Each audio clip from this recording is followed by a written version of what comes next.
Hi, I want to make this a fairly short presentation because of some things that just happened in the news and they correlate with or they support an article that I recently wrote and put on the American Proposition website.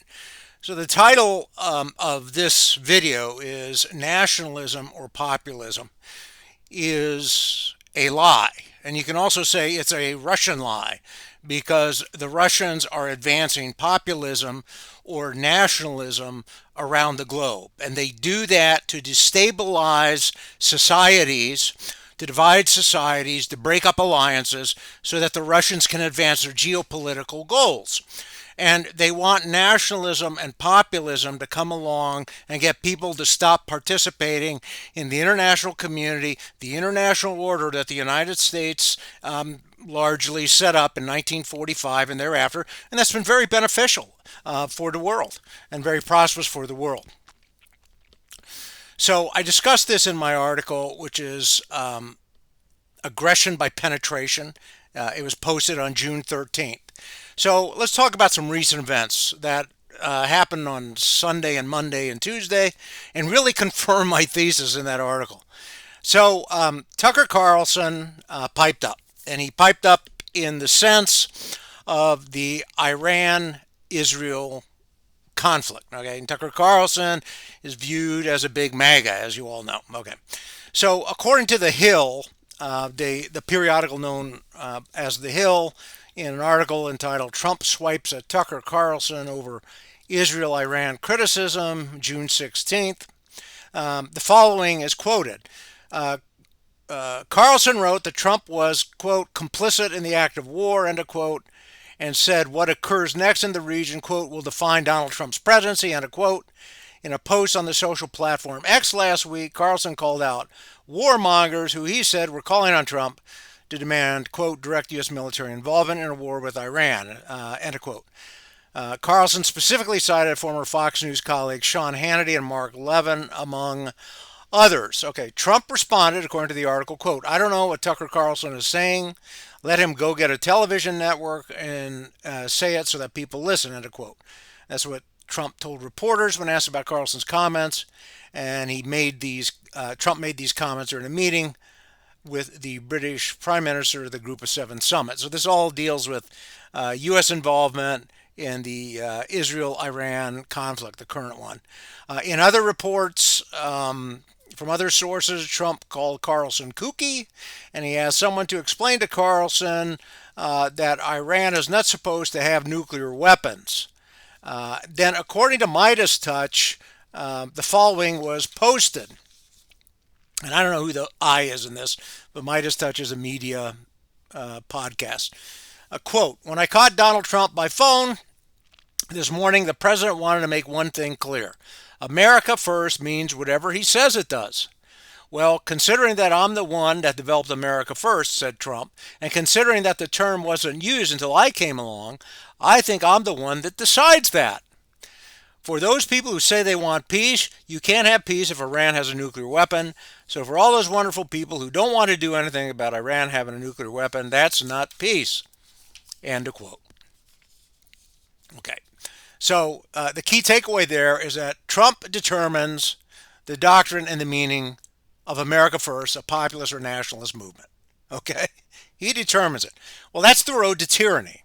And that is also indicative of the vagueness and the nebulousness of these populist and nationalist movements, which not only help Russian geopolitical goals by getting these countries out of their agreements and to stop them from cooperating with other countries and to break up the international order and get these countries to withdraw from the world and thereby leaving a vacuum so Russia can fulfill it. What populism and nationalism does is it encourages the growth of tyrannies. And tyrannies are arbitrary, capricious rule that are basically for the purpose of the enrichment of a few. Francisco Suarez defines it as somebody, and I'm paraphrasing, who basically takes the machinery of state for his own personal enrichment to the harm of the rest of the people in society. And so this is what populist and nationalist movements do. You look at Viktor Orban You look at the guy in Serbia, you look at the guy in Slovakia, and this is what they do. They enrich themselves, and the rest of the people get broken down, and it's arbitrary rule. Okay, so then Marjorie Taylor Greene spoke up. Okay, according to the publication known as The Intelligencer, MAGA has reached a crossroads in Iran from June 17th. The following is reported. Quote, Marjorie Taylor Greene, as usual, was furious. Quote, she says, anyone slobbering for the U.S. to become fully involved in the Israel-Iran war is not America first, MAGA. She posted on X. Quote, we have spent trillions in the Middle East, and we have dealt with the aftermath of death, blown apart bodies, never-ending suicides, and disabling PTSD. End of quote. And then she goes on to say, quote, all because they told us propaganda as to why we must sacrifice our own to defend some other country's borders and some other country's borders. I don't want to see Israel bombed or Iran bombed or Gaza bombed. I don't want to see Ukraine bombed or Russia bombed. And we do not want to be involved or required to pay for any of it! Exclamation points. End of quote. Okay, so that's Marjorie Taylor Greene ranting. So what are the lessons? There's several here, and then I'll give you my comments, where I think the whole thing's going. First of all, nationalism or populism has a vague and a nebulous meaning. So it allows for chaos, it allows for tyranny. And so it becomes a weapon to be used against the West and the USA. And it is a weapon used by the Russians. And in my article, Aggression by Penetration, I cite to the book Putin's People by Catherine Belton, which is extremely well researched, and a number of other sources that show that the Russians are in fact promoting nationalist movements in countries. They are in fact promoting populist movements in countries in Western Europe. And the reality is MAGA, philosophically, if not perhaps also materially, is tied to Russia. It advances a Russian agenda, which is that the U.S. withdraws from the world, abandon basically this great international structure it built to bring peace to the world, and was in accordance with Christian principles and the Catholic ideal. And then, that's what the Russians want, because then they want a vacuum. And that's what MAGA wants. They just want to withdraw. But Trump is saying, no, we're going to do something else, at least in this one instance. So Carlson says MAGA or America First means one thing. MTG says another. Trump says means whatever he wants. So this is my point: confusion or chaos whenever you get nationalism or patriotism. Well, that's because they're weapons. Okay. Secondly, to repeat something I've said before, nationalism or populism is withdrawal from the world, and it's a repudiation of the global order we set up. The UN Charter, the Christian principles underlying this global order, things like the sovereignty of states, the fight against terrorism, all gets thrown away. Acting in accordance or cooperation with other nations, that all gets thrown away. And so this is what MAGA is about. This is what nationalist movements are ultimately about. Okay.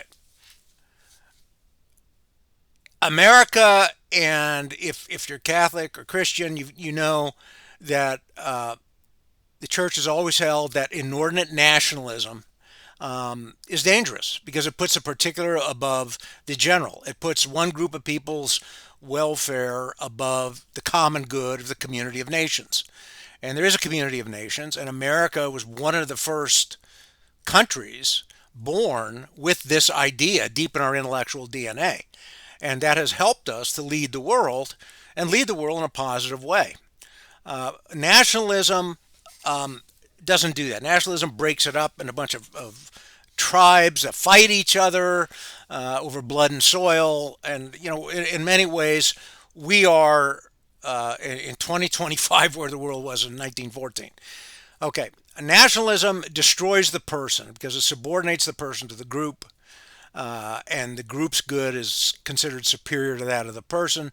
Steve Bannon pushes a nationalism that favors Russia, but Bannon has been in touch with Dugin, and Bannon's ideas certainly comport with Russian geopolitical goals. And so this talk about shifting to China, well, away from Russia. I mean, who does that benefit? I mean, it really benefits Russia. I believe that MAGA is largely a foreign inspired force. I think you can call it an invading force. And there is an enormous amount of evidence that links Trump to control by the Russians. And so that makes a very dangerous situation in our country. So, anyways, read the American Proposition, my article, Aggression by Penetration. So I was asked, what's going on? I said, I was asked. I said, well, what's going to happen? Is MAGA going to break apart? I said, well, before I answer that, let me tell you that we're in World War V. Okay, and I call it the global war against tyranny. And you have tyrants in countries like Iran and in Russia, in China, North Korea, and wannabe tyrants. Okay, like Orban, Trump. And so we are involved in this global struggle 250 years after the founding of our country, which was throwing off tyranny, rejecting tyranny. And so we are now again engaged in this struggle against tyranny. And we have to win for the benefit of humanity and all the peoples of the world. And it will take a while, but I believe we will win. Let me get to the question that I was asked specifically. What's going to happen to MAGA? Will it be fractured and withdraw support from Trump? The short answer is no. I mean, it will be fractured, but it's not going to withdraw support from Trump. There's always been a fault line in MAGA. It's between the working class and the tech bros and the plutocrats. But both of them are driven by the realization and the love of the need for power. They love power, they want power, and Trump will deliver it for them. In addition, I think you have to look at the psychology of MAGA, of the working class MAGA. These are people, as someone else said, that they have very deep, dark psyches. They have unresolved grievances, and they're based on grievance. And what they're doing is based on grievance. And so, what they they don't mind suffering at the hands of Trump. They really don't, as long as the people they don't like also get hurt. This was the observation of somebody the other day. I can't think of his name. It was a very good observation. From what I've read of MAGA, that fits the profile of MAGA. It's a real sick psychology. There's no doubt about that. How about the tech bros abandoning Trump? Is Musk going to walk away from Trump with Andreessen and the rest of them? No, absolutely not. He's their wrecking ball. And what tyrants do is they use populist movements to wreck and destroy, and then they rule over the rubble. And so the tech bros are going to want to rule over the rubble, with Trump as much as they can. And so, no, they're not going to break from Trump. So we're also seeing something else, though, in all of this, and that we know that the economic interests are very powerful, the plutocrats are very powerful, but political power can trump their power. If you have political power and you wield it effectively, you can trump their power. No pun intended, but I guess it was intended. But you can defeat the power. If you have political power, you can defeat the influence of a lot of the private interests. And so it's important to get political power, and it's important to keep it so as to be able to do good. But what is even more important is this idea of sociability or friendship to keep stability in the system. Because the problem you have with tyrants or dictators or strong men, is that, and you see it with Trump's regime because he wants to be a dictator, he wants to be a strong man, and he's acting like one.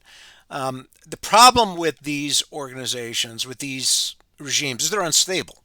In addition to impoverishing the people and weakening the country, they're unstable. So what you get is these fights between guys like Trump and Carlson and Musk, these big fights over ends and means. And it's very destabilizing. It's very upsetting. It's not a friendly exchange, as you can see with Trump's comments, but it shows a great deal of instability in the system. And in order to have a stable system, in order for the liberal order to work and to work well, is you have to be friends with people. You have to have sociability, which is what our founders call it, which is what the Catholic Church calls it too, sociability, friendship, which is, okay, we inhabit the same piece of dirt. We are all citizens of the same country. Our fates are tied together. Um, a liberal, small l, is not my enemy. Okay, you're not my enemy, and a conservative is not my enemy.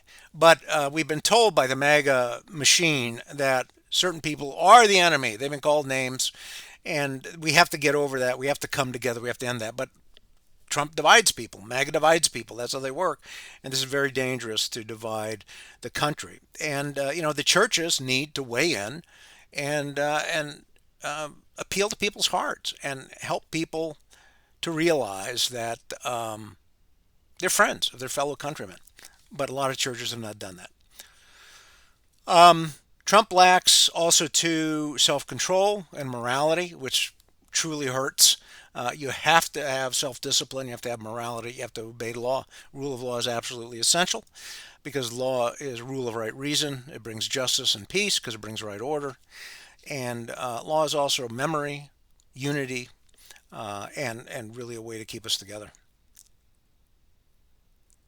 I think that's all I got for now. That's all the points that I wanted to talk about. But anyway, read the article. I'm supposed to say like the video and subscribe. So like the video and subscribe. Thank you.